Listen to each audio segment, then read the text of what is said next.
Leather বা চামড়া, এই যে নিত্যদিন আমরা পার্স ব্যবহার করছি, জুতো পরছি, বেল্ট পরছি, ব্যাগ নিচ্ছি, এই সকলের মধ্যে লেদার কিন্তু রয়েছে।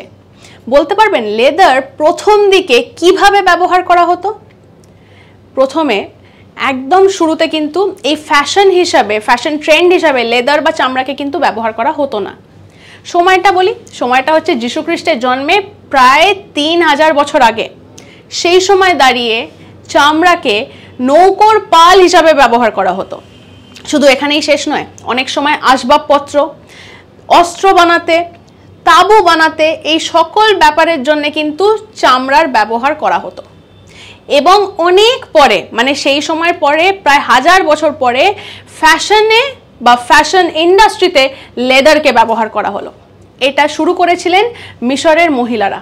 তারাই কিন্তু এই চামড়া দিয়ে জামা কাপড় বানিয়ে পরতে শুরু করলেন।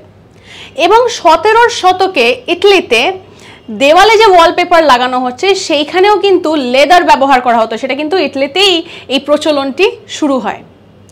আর তারপরে ধীরে ধীরে মডিফাই হতে হতে এখন তো আমরা অনেক কিছুতেই আমরা লেদার ব্যবহার করছি, ব্যাগ থেকে শুরু করে জুতো, বেল্ট, যেগুলি আমি বললাম। এইরকম নানা আপডেটসের জন্য চোখ রাখুন আজ তাক বাংলার ইউটিউব চ্যানেলে। সাবস্ক্রাইব করতে ভুলবেন না। আমরা কিন্তু রয়েছি হোয়াটসঅ্যাপেও, তাই ফলো করতে ভুলবেন না। সঙ্গে রাখুন আজ তাক বাংলাকে।